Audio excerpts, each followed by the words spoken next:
Hey y'all, welcome back to my channel. Today I'm finally sitting down to film my first trimester recap. I'm currently 16 weeks pregnant, so I wanted to hurry up and film it while it was still all fresh on my mind and before time got too far away from me. But if you are new to following me, this is my second pregnancy. I have a 1-year-old son. He's actually about 15 months now. And I got pregnant like right around the time that he turned a year old, so they're probably going to be about like 20 months apart in age. But anyway, so this is my second pregnancy. I'm going to be sharing with y'all all of the updates from my first trimester, from about 5 weeks to about 12 weeks. I did find out at 5 weeks that I was pregnant, so I'm just going to share with y'all like my symptoms and just all that fun stuff. So like I said, if you're new, please don't forget to subscribe and give this video a thumbs up if you enjoyed it. Also, I'm trying to figure out how I should do the pregnancy update videos. So I think some people do like bi-weekly, some people do monthly, some people do it per trimester. So I'm not really sure exactly how I'm gonna do them yet. If y'all have any suggestions on how I should do them, and if there's any videos that you want to see pregnancy related, please leave them in the comments down below. Also, if you haven't seen my video on my pregnancy announcement video and also my first doctor's appointment video, I will link both of those in the description box, so be sure to check those out. And we'll go ahead and jump into today's video. Alright, so the first symptom that I noticed, like almost as soon as I found out I was pregnant, was that I was tired, which I remember being very similar to my first pregnancy with my son. Like just so tired to the point that I felt like I couldn't even keep my eyes open in the afternoon. So that is like a big telltale like pregnancy symptom that pretty much everyone, I'm pretty sure, experiences in the first trimester. I could be wrong, but I think most people experience that in the first trimester. I also noticed some mild cramping, not quite as much as I had in my first pregnancy, but still like enough to notice that it was there, and it just feels like menstrual cramps. And that is just like your body, your uterus and all growing to accommodate the child that you are growing inside of you, which is so amazing. So yeah, I had some mild cramping. And I'm looking at my notepad. I have it sitting right here because my brain will not remember all of this. And then I also started probably right before the I think it was around 6-week mark, with nausea, just super nauseous. I don't remember it being quite as bad as my first pregnancy, but just like nothing sounded good. Smells made me super nauseous, and just like not fun, like my stomach just didn't feel at ease at all. So that was definitely a big symptom. I was still breastfeeding at the very beginning of my pregnancy. Like I said, I was breastfeeding my son, and he had just turned a year, so I knew probably around a year I was going to start weaning him. And then finding out I was pregnant kind of just sped up the weaning process for me a little bit. I didn't have any issues with it, with weaning or with breastfeeding while pregnant. I just felt like it was time, and in order for me to have a little bit of a break in between this baby and the next baby, which they're going to be about 20 months apart, like I said, I was like kind of ready to wean him at that point. So he was, he had just made a year old, and I was about 8 weeks, I believe, whenever I like stopped breastfeeding. So that was one thing that I wanted to mention. I did get really sick with the stomach virus. I think I was about 11 weeks pregnant, and it was like the sickest that I have been in years, and it was the worst thing because the virus really only lasted about 24 hours, but the nausea that was associated with that did not leave me until like 13 weeks. So that stayed with me from about like 11 weeks to almost 13 weeks, which it may not seem like it was that long, but I'm telling you, whenever I was in that, it felt like eternity. I was so sick. I barely could eat anything. I think I lost about 7 pounds just because I couldn't eat and I was so sick.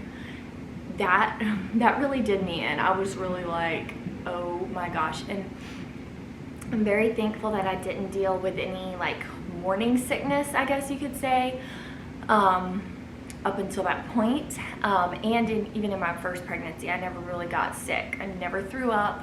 I was nauseous and I had food aversions, but I was never really sick. But this really did me in. So I'm so glad, so thankful that that part is over, because it was seriously miserable.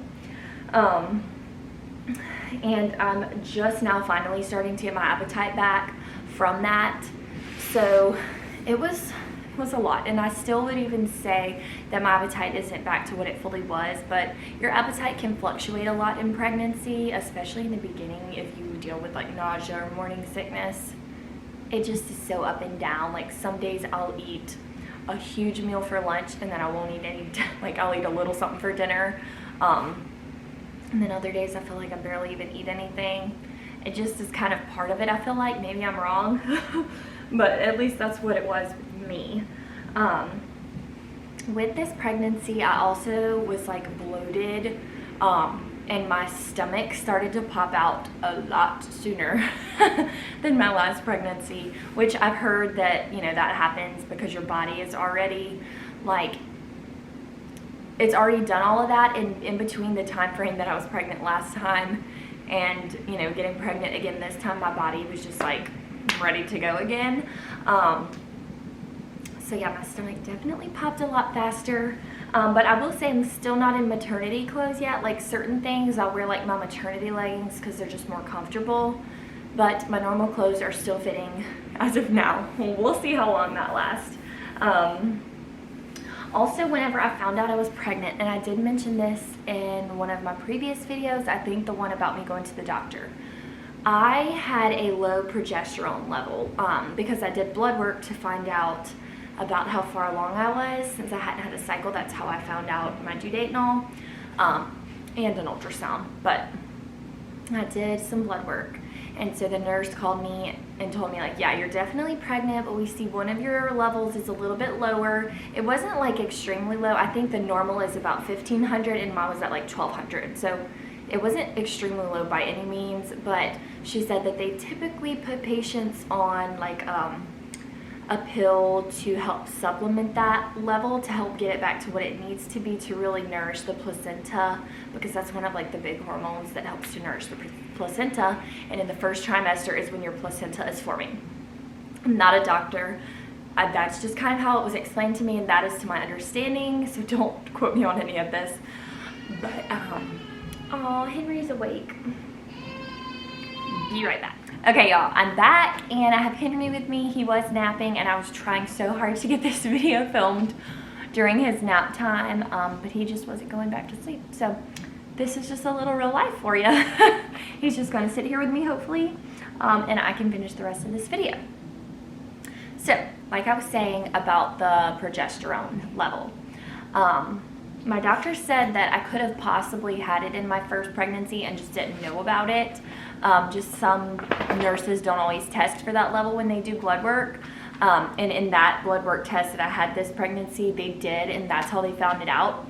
She said it's usually not a big deal, and I had a healthy pregnancy, healthy baby last time, so she's thinking that it will probably be about the same this time.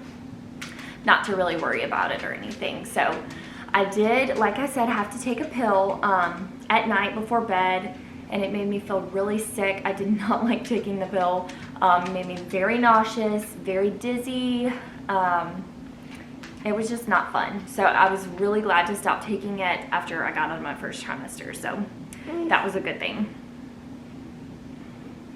Also, something that I noticed really early on in this pregnancy is like the insomnia, pregnancy insomnia, where you just like wake up in the middle of the night, can't sleep.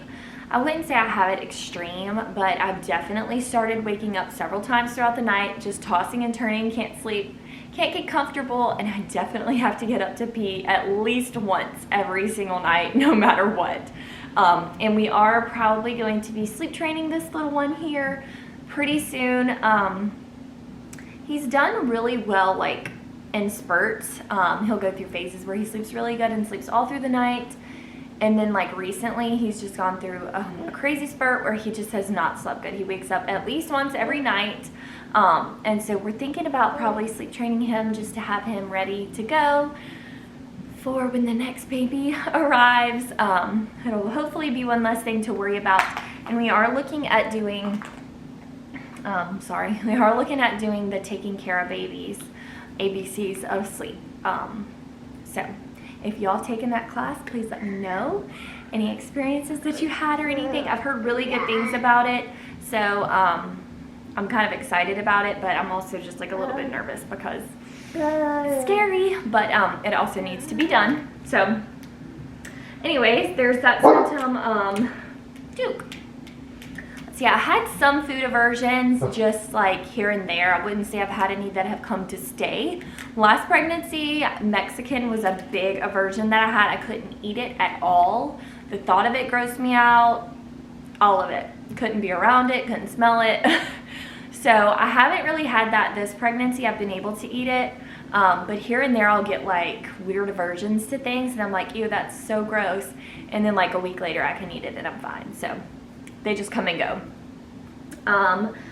Also, I've had a little bit of back pain. It's been mild, but I still had it, which I feel like is just a pregnancy thing, you know. All of these things just come with pregnancy. Yeah. But I have been working out, going to bar classes a couple times a week, here and there as I can. Yeah, and that definitely helps with all of that. It makes me feel so much better whenever I go. I did bar last pregnancy, and it just made my pregnancy so smooth, and my delivery was very smooth. So I definitely recommend it. If you haven't tried it, find a local bar class.